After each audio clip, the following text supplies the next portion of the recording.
happy Monday. Garret here. Wanted to do a little bit something different with the Mulleting Series, as I've done this before a little bit for prior Detroit City, Channel 451, things where I'd be just doing like a mulleting over city Monday version for the Channel 451 YouTube, but something I also wanted to do in reverence, and both Adam and I wanted to do for Majors Detroit Net, just kind of do a kind of what is a short opinion, say mostly episode, where that we do have some of the things that have taken place with the Detroit sports teams and our things, those that we love near and dear, but also add our takes on it, maybe in a shorter way as opposed to what you might see on a Detroit City Sportscast episode. So it is currently the 18th of March, a little after 6 Eastern. It's, like I said, it's the 18th of March, but it feels like the end of January, early February. That nice weather we had at the end of last week has kind of come back to remind us, hey, it's Michigan, so bundle up, folks. And there's been some things in the Detroit sports world that have been painfully chilly, and this past week, and there's some things that have been warming, warms our hearts and gets us motivated. So why don't we start off with the chilly, and we'll talk about with the Detroit Red Wings. Last week when we recorded Detroit City Sportscast, the Wings were at a 5-game losing streak after winning 6 in a row. Whether it was the announcement of Priority Waste as the team's new uniform sponsor, or that and Dylan Larkin getting hurt, the team just started to have a tailspin. That tailspin continued last week, a 7-3 loss in Buffalo to the Sabres last Tuesday, and then a 4-1 loss at home to the Coyotes on Thursday, their second loss to them in less than a week. The losing streak was snapped on Saturday with a 4-1 win against the Sabres, but yesterday traveled to Pittsburgh to take on the Penguins, who are also fighting in that race to get the last playoff spot. Also, like the Wings, had a back-to-back losers in their back-to-back first game, 7-4 to the Rangers on Saturday. But yet you could tell that they were the ones that seemed to be more motivated, more up for it, because that was just a painfully rough Red Wings game to watch. 6-3 loss, badly outshot, not clicking rhythm. So I'm trying to decide what was more of a one-off, the win Saturday against Buffalo, or yesterday, the loss. As Dylan Larkin is still out from injury, hopefully back either Tuesday or sometime this week. There's 3 games this week. Columbus at home tomorrow, the Islanders at home on Thursday, and Nashville away on Saturday. But it's painfully concerning that the injury, albeit a significant one, has one that's thrown this side off as much as it has. Shout out commit to Lucas Raymond, who's played reasonably well these last couple weeks, now taking the team lead in points. 2 goals yesterday. But it is very concerning just to see how much the other way the team has gone from where they were at a few weeks ago. And is this too much now for them to overturn? And can they still hang on and make what's looking like more and more will be the last playoff spot in the Eastern Conference? The Wings still hang on to that spot, but they could be out of it as soon as tonight. The Capitals, who have 2 games in hand, they take on the Calgary Flames. Buffalo, who's a few points behind, also play tonight. But we'll see. This week is an important week, not only just for the Wings, but dare I say even for Derek Lalonde as coach. Because I think it's very concerning to see how consistently flat this team has started in this last run of games, which now sees them 2-8 in their last 10. So all the best to them, hopefully. Hope they turn it around, not just for the players' sake, but for all of our sakes, so many can stop calling Priority Waste a curse. But we shall see. The Pistons won 2 games, shockingly, last week. They beat the Hornets for the 3rd time this season. They beat the Raptors for the 2nd time this season. Monday and Wednesday, but losses to Heat on Friday and Sunday, although yesterday was a buzzer beater by Bam Adebayo. Pistons are 12-55, 15 games left of this regular season. A season that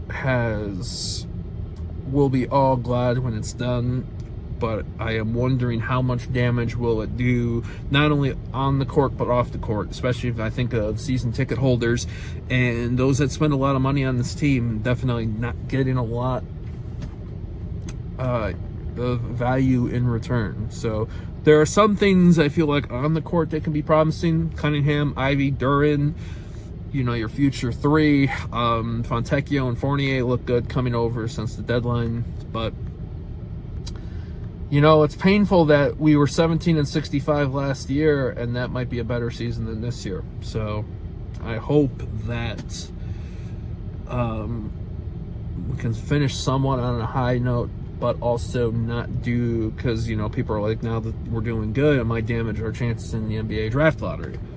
We'll see. We got a couple months for that. But let's move over to the positives. Let's move over to things that are a bit more motivating. We'll start off with Detroit City FC, Les Rouges, who opened their season, the men did, in Colorado Springs this past weekend. Danny Dichio's first game coaching the side.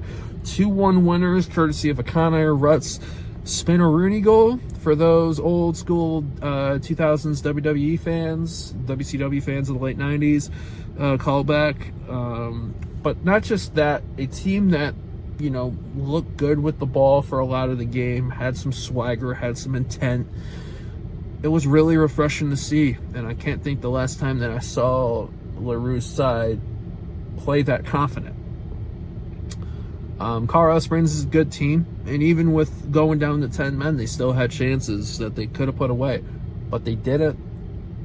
City took advantage of theirs. They get the 3 points to open up the year.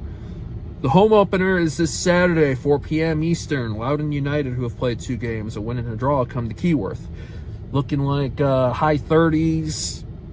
For a high on Saturday, there's probably going to be wind. Bundle up. It's Keyworth. It's March.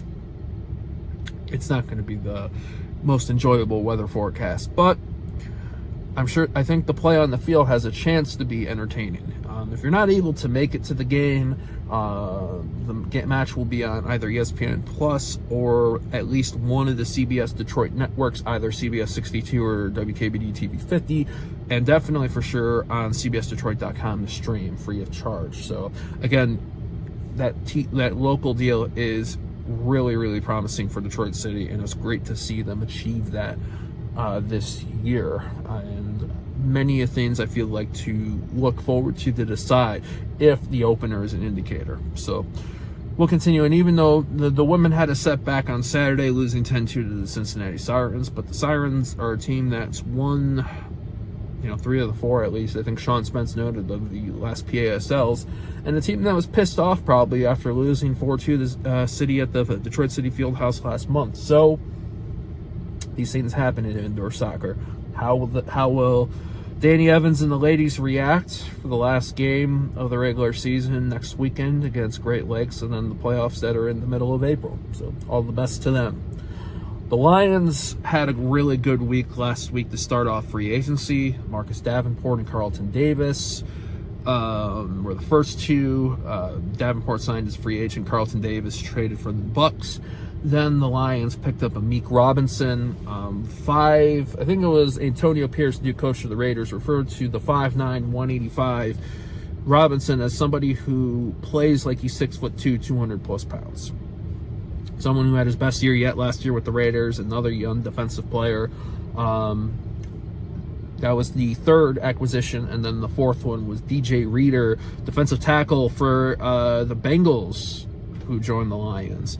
When you look at the top 10, I think, in tackles, Ali McNeil was 8th, Reader was 10th, and now they're both on our front 4 next year, this coming season. So it seems like that Brad Holmes and Dan Campbell really wanted to address what they thought were defensive issues in this free agency, do it in free agency as much as they can, and it's promising. And I really like the seeing the Marcus Reeder presser when he joined, seeing the Carlton Davis presser when he joined. These are teams that are motivated in the culture, that want to play for not only Dan Campbell, but in Davenport's case, wanted to play for both Campbell and Aaron Glenn.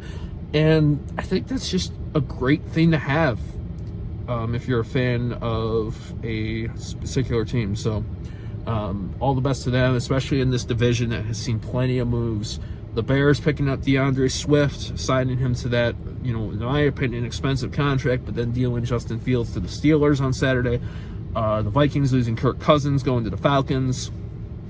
So, I was thinking this was going to be a very difficult NFC North in 2024. Maybe it's not going to be as difficult. We shall see. Lastly, the Tigers. The regular opening day next Thursday, 10 days away. I'm excited for this one. I can't think the last time I was this excited for a Tigers season to start. Tariq Skubal, opening day starter. We're going to do a future Detroit City Sportscast, which I think is going to be next week's. We're going to do a little bit of a season preview for that. I'm looking forward to that one when it comes out. So, but I think really that's all I got right now. I think I'm going to get ready to head home from work. Ways you can check out. You can check out any of our content on YouTube at The Majors TV for the Detroit stuff. themajors.net/Detroit and then the number 2, which has both any of our Majors Detroit content, any of the mulletings throughout, as well as the Detroit City Sportscast, some of the Reddit stuff Adams put out, and then the Channel 451 content. You can also access the Channel 451 content at themajors.net/Channel 451 and on YouTube at 451 Detroit. You can find us on Twitter at TMSNX Detroit for the Majors, at 451DET for Channel 451. And you can find me personally, Twitter, Instagram, Discord at GM Komatz, KOMATZ. So that's really it right now. I hope that all are as well as they can be on this Monday and have a great week. Detroit City faithful, any that are going to be at Keyworth on Saturday, look forward to seeing you. Wings fans, I hope it gets better this week. It needs to be for all of our sakes. Pistons fans, you guys are real ones for sticking on this long on that. Tigers fans, hope the roar's restored and forward down the fucking field for all Lions Nation here. That being said, take care and until next time, adios.